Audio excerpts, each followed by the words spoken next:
narasumber kali ini memang dari tim kita yang mengajukan ini ada nih salah satu sahabat beliau yang memang menekuni istilahnya punya perjalanan spiritual yang keren katanya.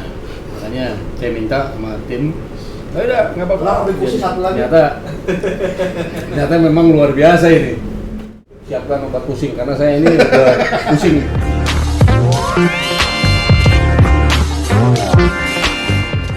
Saya dapat di dalam perjuangan saya sendiri itu pun benar enggaknya saya pun nggak tahu. Yang hanya tahu saya sebagai manusia salah. Tapi benar itu adalah ya karena memang betul dikatakan di kita kan manusia itu tempatnya salah. Itulah ya Allah. Kalau saya memang salah, tolong tunjukkan di mana saya. Sekalipun saya berbuat pun saya berusaha untuk belajar di atas kasihnya tanpa ada suatu perhitungan, tanpa ada suatu daya untuk saya berkorban kepada Allah. Kalau saya sadar dan saya punya kesadaran, hidup itu saya percaya. Itulah saya berkorban. Yang bisa menilai saya benar adalah Tuhan. Disitulah Tuhan. Sekarang keinginan tahu saya sebagai manusia. Ini orang yang tampil kerja. Sedangkan saya pun nggak ada. Nah, itu yang saya pernah alami.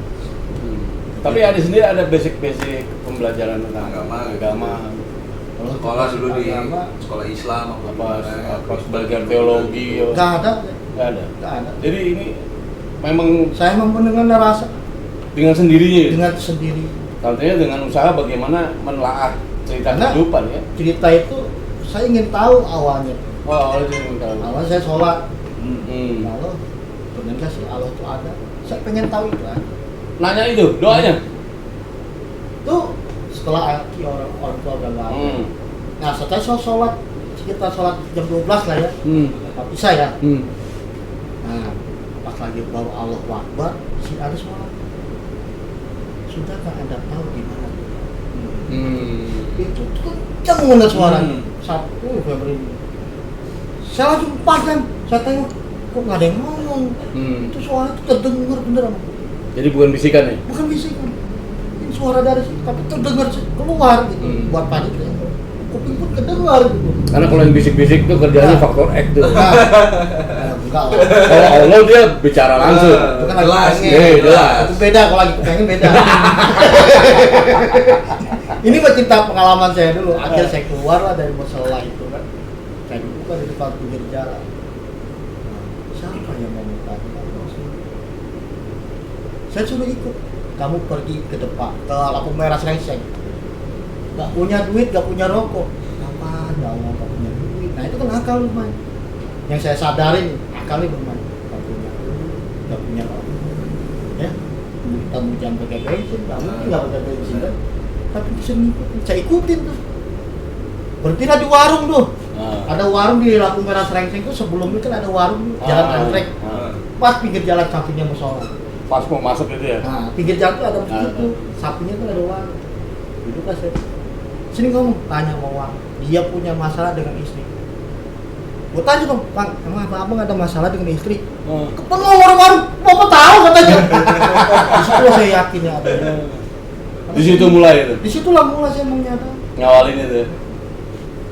Terus tanya lagi, istrinya bermain. Ngomong kan, kamu berdepan sama bapak. Iya pak, betul pak, cerita kan. Warung itu kan, aku bapak tahu dari mana katanya bapaknya mau datang kan. Di situ saya bengong, apa kamu bisa begitu ya coba. Sampai saya nggak percaya, saya bilang. Karena keinginan tahu saya benar kak, hidup saya ini ada di situ. Di situlah suara Tuhan buktikan. Di situ saya percaya.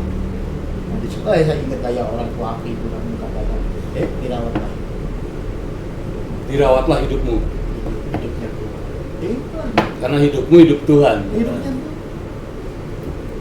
Nah di situ sampai orang warung itu saya nggak punya duit pulang kasih duit 50.000. Dikasih rokok sebungkus rokok murah lagi. Bengong lah saya.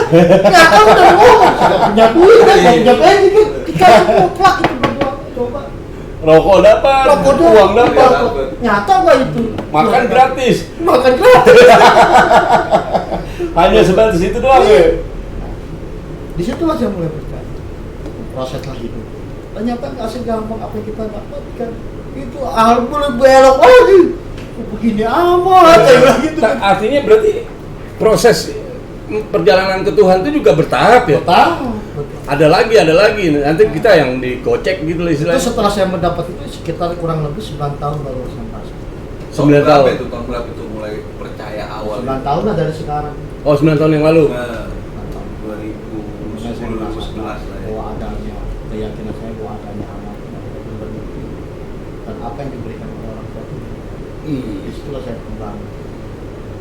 Disitulah saya yakin. Kayak contoh kejadian di istri saya.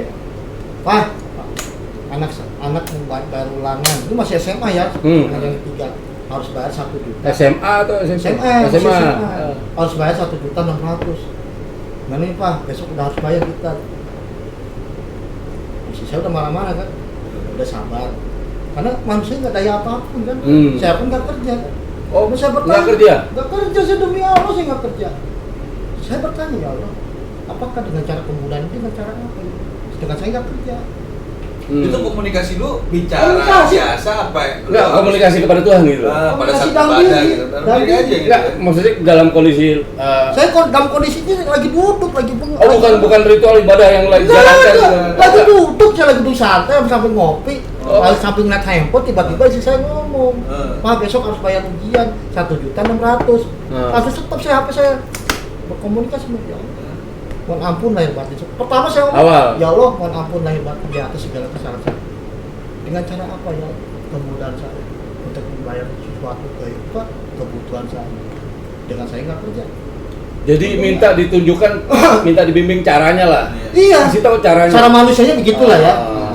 Nah tiba-tiba ini ada mulut nggak ngerti apa ngomong sendiri. Pak, istri saya nanya, Pak gimana? Tunggu jam 12 siang. Itu sekitar jam 8 pagi istri saya ngomong gitu. Oh. Tunggu jam 12 siang. Ini duit ada, Duit ada. tapi nggak tahu deh. Ya, nggak tahu dong. Itu demi Allah ya. Boleh tanya istri saya sakit. Jam 12, Pak ada telepon nih. Ternyata umat lama yang dari Tanjung Priok. Orang lama. Bang ada ini ada rezeki 1.600.000. Pas bener 1 juta. Nilainya tuh. Nangis gua langsung. Itu sahabat tuh yang nelfon, sahabat Iya, lama lah. sahabat lama yang saya nggak pernah ngobrol. Namanya Ibu siapa sih namanya? Udah lupakan aja ini. Mbak kan- Riri. Oh, ingat. Namanya Mbak Riri. Mbak Riri. Nah, hampir sama dengan kakaknya. Oh, saat itu sahabat lama itu nelfon. Yang Itu udah lama pendamping Akid. nggak pernah komunikasi. Nggak pernah. Sama sekali nggak pernah berkomunikasi. Komunikasi langsung hari itu pada saat Hari itu. itu pas hari itu dia cerita, saya kok tinggalkan adik katanya. Di situ ngasih itu. Pas pada 1.600.000 yang kita butuh. Nggak dilebihin deh. Nggak ada. Nggak dilebihin gitu 120 kan. Jadi ini bisa jadi menjawab suatu firman Tuhan yang salah satu kitab tuh bahwa Allah itu sudah mencukupi. Cukup.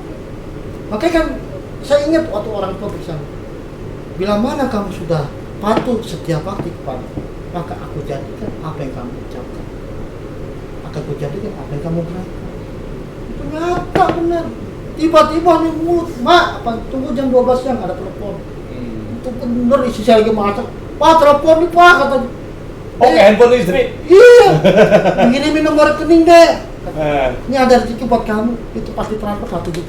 Pasti kan akan nangis saya. Nangis. Terima kasih ya Allah. Nangis saya juga nangis itu. Jadi bukan lagi minta, padahal mintanya itu caranya, tunjukkan caranya. Iya. Tapi Allah udah ngasih lu nggak usah kan. Tapi yang anehnya tuh kok mulut ini bisa ngomong sendiri. Tanpa lu sadari Tanpa itu. gue sadar, tanpa saya akal-akal. Ini ngomong begini, tunggu jam 12 siang. Ini nggak diakalin.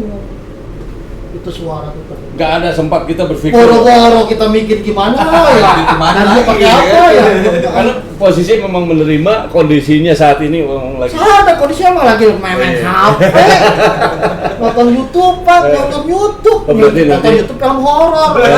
Itu dong dia saya nonton YouTube film horor. Berarti abis ini jadi YouTuber. Apa jadi YouTuber? Karena kan Malesnya. nonton YouTube aja ya kan. Para sahabat ini bisa dapat uang ya kan. Gimana kalau jadi Kalau YouTuber? saya kan pribadi ada Allah ya. Saya pun tidak mengharapkan dari segala sesuatu apapun yang saya kerjakan. Cukup gimana Tuhan aja yang bergerak. Saya ngomong ya Allah terserah Allah. Ini hidupnya Allah. Allah menjadikan saya seperti itu saya terima. Pasti itu lain. Clear, Aku menekan. clear. Saya berusahanya belajar mewujudkan sifat kasih pun.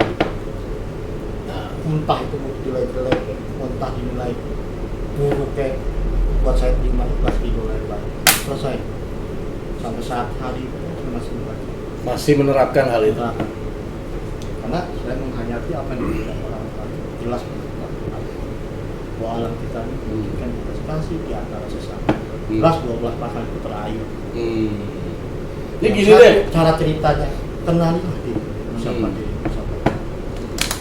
Ini gini deh. Ini kan ada nih kalau bicara tadi cerita pengalaman ini luar biasa cerita tentang Tuhan. Kalau seandainya nih ada banyak para sahabat yang kita kan setiap manusia punya masalah banyak lah pasti problematika hidup pasti ada. Nah ketika ada orang lain yang mau istilahnya sharing lah ya dong Bang Ade gitu kan sharing gimana nih cara menghubungi Jadi ya kalau menghubungi ya bisa ke WA saya atau gimana. Siap. Jadi tinggal aja nomor WA-nya atau saya serahkan ada di bawah sini. Gua komentar ya. Oh komentar yang mana nih?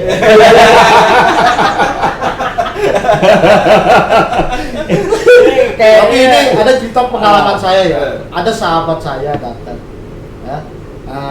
Ada permasalahan. Ini belum lama nih, sekitar kurang lebih seminggu lah. 1 minggu yang lalu. Hawa namanya Anita. Anita. Dia datang ke tempat saya nangis-nangis. Urusan motor nggak kelar-kelar. Saya omongin, kamu tuh sadar gak sih?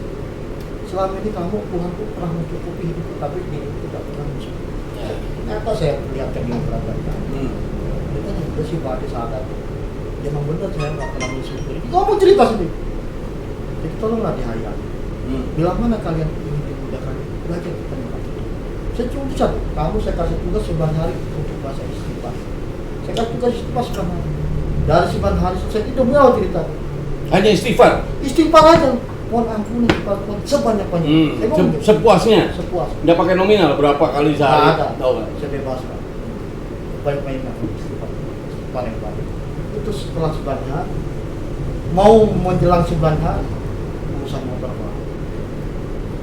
Boleh tanya ada satu. Soal keuangan. Terus dalam habis selesai tugas 9 hari, tiba-tiba dia dapat borongan untuk bikin kue. Mau bilang 1 juta per bulan. Ini Anita, mungkin Anita tahu. Itu kaget saya juga. Coba penyihir kuncinya itu doang. Hanya istighfar doang nggak? Istighfar Selesai doang. masalah gitu ya? Mengakui kesalahan diri Mengakui kesalahan sama diri. Tuhan. Oh, Diminum deh. Diminum mas. Nah, ini saya minumnya agak beda nih kan ya. Nah ini ya. Ini untuk host. Ini nggak ada serinya kan, nggak ada mereknya kan? Nggak boleh. Nah, ini kita harapannya nanti endorse. Harus kita menghormati sesama. Jadi itulah ya. Karena kenapa saya bicara begitu? Karena saya pun nggak lama. Cuman saya mencoba istighfar aja. Lalu punya. Jelas di Al-Quran pun ada. Sebisik pun kamu buat bisik. Tuhan lebih tahu. Sebiji pasir hatimu berbisik. Ada pun dari Al-Quran pun ada. Ada ya. Dan itu semua kitab ada. Nah iya. Jadi lantas apa yang kita harus bicarakan kepada Tuhan? Galon. Nah, jelas sebisik Tuhan bertahu mau ngomong apa. Nah ini gini deh, bicara tentang karena gini loh. Kadang kita kan dihadapkan dengan kehidupan nih. Kita juga punya istilahnya harapan ke depan seperti apa. Nah, menurut sudut pandang Ade nih tentang masa depan ini seperti apa nih? Dan bagaimana nyikapinya? Kalau untuk cerita kita mau untuk masa depan nggak perlu kita bicarakan masa depan. Kita bicarakan tentang hari. Oke. Jadi kita udah nggak Kalau perlu. kita sudah berbicara masa depan, berarti hidupku bukan diatur Tuhan, tapi hidupku diatur manusia. Artinya kita hidup dalam pengaturan akal pikir. Bukan lagi akal pikir yang kita atur. Berarti yang menjadi tuan dalam diri itu adalah akal. Kalau kita diatur dengan akal. Nah, makanya sahabat ini juga penting juga di mana kita hidup itu adalah kita tuannya. Kita yang mengatur hidup kita. Bukan kita diatur dengan akal pikir kita.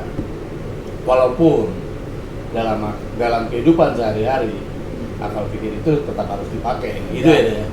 Nah, ini statement yang juga keren juga bahwa masa depan nggak ada. Iya toh? Iya. Jadi intinya kita nikmatin aja dulu hari ini. Iya, hari ini aja kita nikmati. Ah. Makanya kan dibilang gunakan akal yang baik. Berarti kan akal baik dan sekarang kita sudah. Sehatkan akal. Oh, ya kan? Ah. Bisa kopi bareng, bisa merokok bareng. Kalau harus beli ada warung. Tapi kan gini deh, ada dalam satu ajaran tertentu Iya. istilahnya kayak petua dari utusannya. Dimana ketika kita bertuhan, seolah-olah kita hidup hari ini, akan mati besok.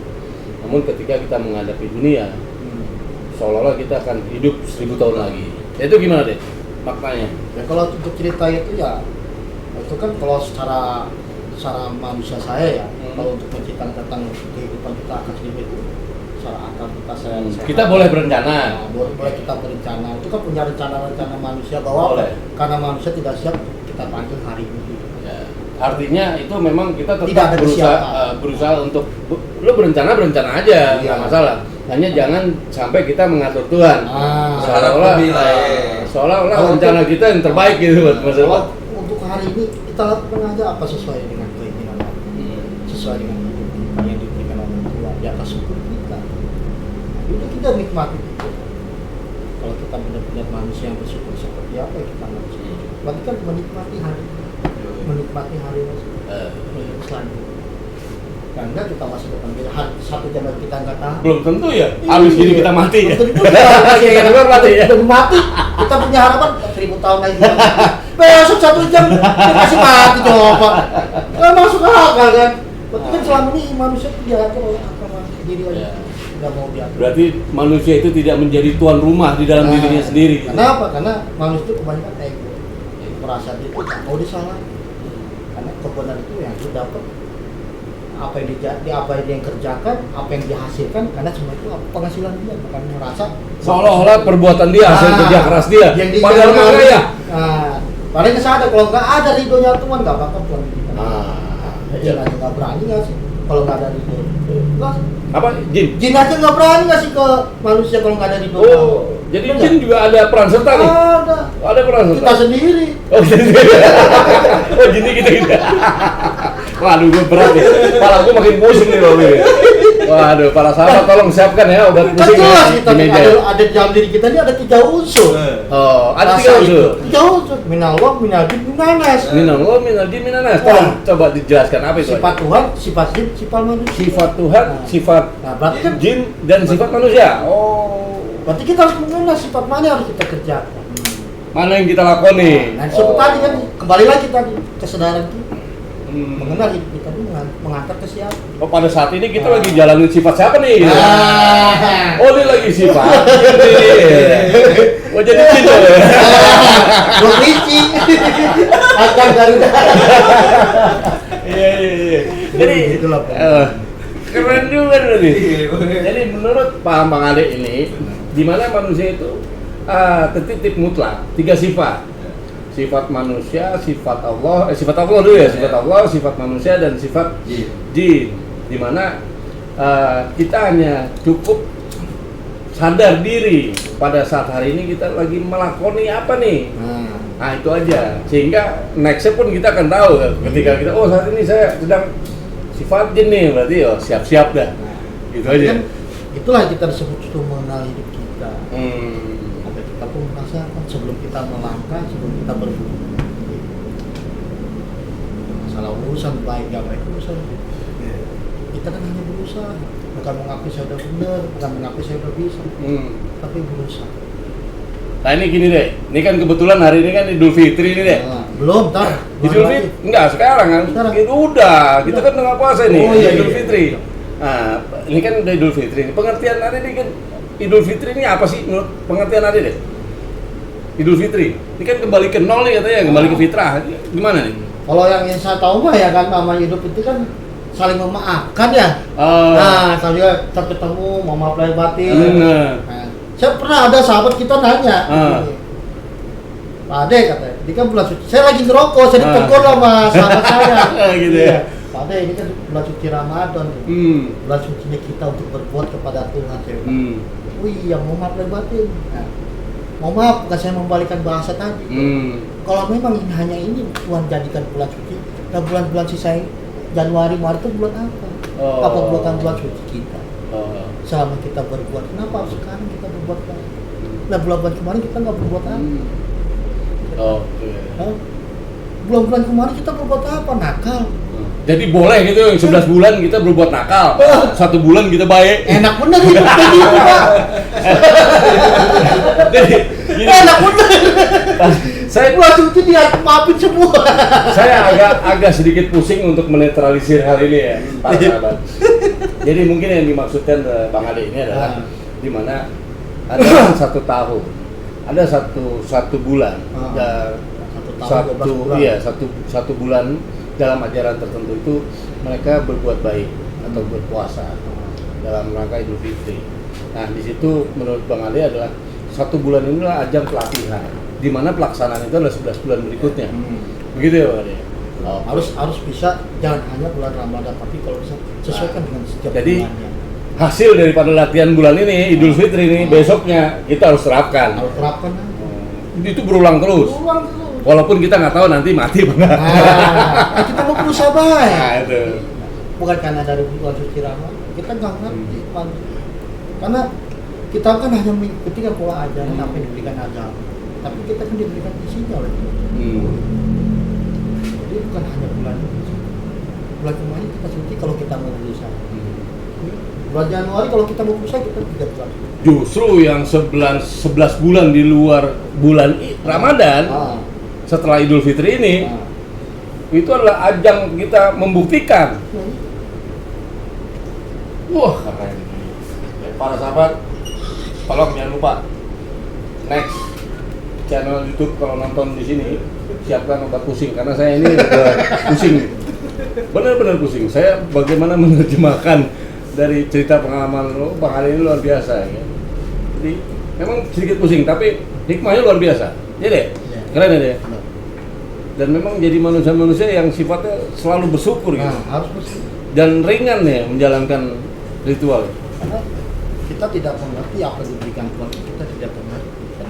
Kira-kira kita tahu nggak sih diberikan Tuhan yang baik itu? Seperti apa sih baiknya gitu? Seperti apa? Kalian tahu nggak? Kalian bisa jawab. Dan siapa tahu kan kalian tahu nggak sih di mana Tuhan? Semua tidak bisa jawab. Kenapa sih kita dilahirkan di dunia gitu kan? Nah, yang kita hanya tahu kan kita dihidupkan Tuhan. Tujuan kita dihidupkan itu apa? Itu aja pengertian. Nggak usah jauh-jauh lagi ke sana. Kalau kita sadar kita dihidupkan Tuhan, berarti kan kita siap mengikuti dengan perintahnya. Apa yang diajarkan oleh agama Al-Quran. Itu isinya baik semua. Baik semua. Tapi kenapa perangkat tidak sesuai dengan Ada salah satu narasumber saya pernah saya undang. Jadi ketika dulu dia sebelum menjalankan mengalami perjalanan spiritual, dia ibadah rajin, dia agama tertentu, ibadah rajin tapi dia istilahnya ya makan orang juga rajin, sehingga pada suatu waktu dia ya kena hukum. Nah dia terima setelah menjalani hukuman itu baru dia sadar, oh ternyata sesungguhnya ini adalah penyelamatan bagi Tuhan buat dirinya. Wah ini keren deh, berarti nanti diundang lagi dong ya. Bisa. Dulu saya pernah ngalamin satu keluarga dan dia taat dengan ya mohon maaf ya, bukan saya mau menyalahkan tentang agama, tidak, saya tidak ada pencurigaan tentang agama. Saya hanya mencerita pengalaman saya dulu, ada sahabat teman saya, dia di dalam permasalahan yang luar biasa tentang apa yang dia diberikan santet, dia kena santet, kiriman makhluk goib, sampai rumah itu dijual nggak laku. Sedangkan keluarganya dulu sholat 5 waktu nggak pernah ada tinggal. Ibadah tuh rutin lah, rajin. Ibadahnya rutin sangat bagus ya. Apalagi tahajudnya. Terus saya ngomong beringat.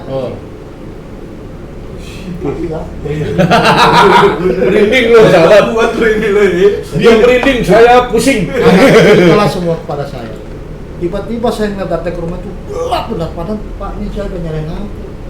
Bukan masalah dari lampunya, tapi kegelapan di bawah Anda itu gelap sekali. Kaget kan orang, kok bisa mati? Keluarkan kemusikan kalian sini, kumpulin di sini bareng. Ternyata memang ada. Ada musik atau plastik bagus kayak gitu. Padahal ada nggak tahu tuh. Nggak tahu, dan kamu nggak tahu dia punya. Ini Pak, dari cincin batu emas lapisan karat zaman dulu kan, terus pedang daya, semua kumpulin. Masa. Nah ceritalah tuh anaknya. bila mana ibu mau diselamatkan, berani nggak ibu istighfar? Istighfar. Ini lagi-lagi kunci cuma istighfar.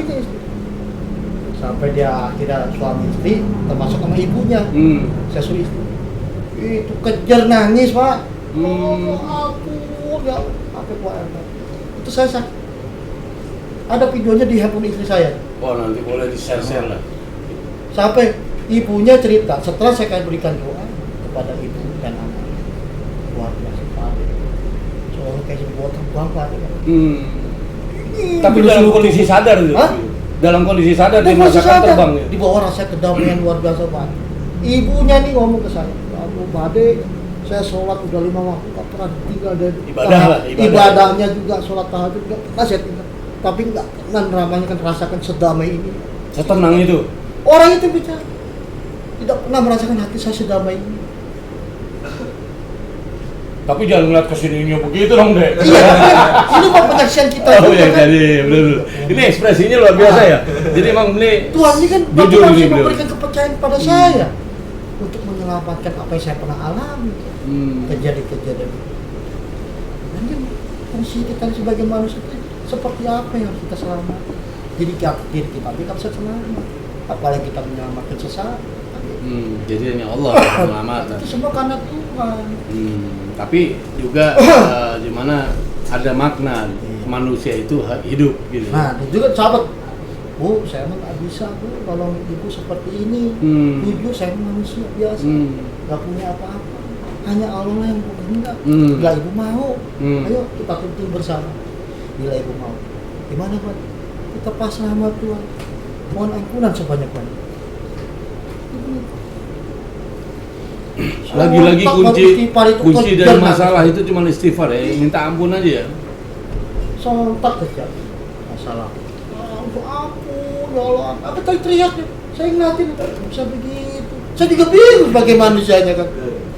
Padahal yang nyampein doa bingung ya. Bingung sendiri kita Kenapa juga. ya? Kok bisa gini sih? Di atas kebingungan, Ya, ketidakmengertian manusia Ya gitu. itulah Tapi ketidakmengertian. itulah kuasa Tuhan yang bekerja kan. Kuasa Tuhan. Bukan karena merasa kita nih hebat Tuhan, saya bisa begini. Dan mungkin bukan karena doanya, tapi karena memang itulah kehendak Tuhan Kehendak. yang terjadi. Kan tadi bilang, kalau kita punya kesadaran yang tinggi, maka Tuhan akan memberikan. Nih. Jadi intinya kesadaran. Sadar. Mau nggak mengakui salah? Jangan merasa hidup kita udah hebat. Bisa pintar nyari duit, ya. Bisa hura-hura semaunya dia, ya. Jangan gitu kalau kita mengenal, kita harus bisa mengenal kasih kepada sesama insan. Ini dulu orang tua mengatakan kepada saya kita, Aki mau makan aja nggak kesana, udah makan terus. Kalau kasih makan dulu, baru aku makan. Ada udah makan belum? Hah? Udah makan belum? Alhamdulillah belum makan. Iya, Bisa lapar ini. lagi dimasak. Kita kehadiran Ini kan cerita dulu kita motong ayam. Sejarah-sejarah dari ini saya cerita. Tapi saya berusaha. Boleh tanya sama anak. Setiap acara itu, anak-anak saya suruh pada makan sepuas-puas. Dan balik ke makan gampang saya. Saya mau bisa makan. Pada perut saya lapar. Lapar. Gitu. Tapi saya berusaha untuk menyenangkan sesuatu. Demi Allah. Ini saksinya Mas. Oh jadi ini Ada saksi juga. Memang gini sahabat, ini narasumber kali ini memang dari tim kita yang mengajukan bahwa ini ada nih salah satu sahabat beliau yang memang menekuni istilahnya punya perjalanan spiritual yang keren katanya. Makanya saya minta sama tim, ayo dah nggak apa-apa. Kursi satu lagi. Ternyata memang luar biasa ini. Tapi Betulan. boleh tanya usia ada yang berapa sekarang? Alhamdulillah masih 18 tahun. 18. 42. Oh, pinggang ke bawah. Ke bawah. Pinggang ke atas 42 ya. 42 ya. Luar biasa ya. Jadi di Usia usia 42. usia 42 tahun saja beliau sudah mengalami beberapa perjalanan spiritual yang keren menurut saya. Jadi gimana para sahabat? Saya tanamkan sekali lagi apa yang disebutkan di sini yang menyentuh atau tersebut satu ajaran tertentu atau agama tertentu. Ini bukan semata-mata kita untuk membahas suatu agama atau mengkoreksi agama, tidak.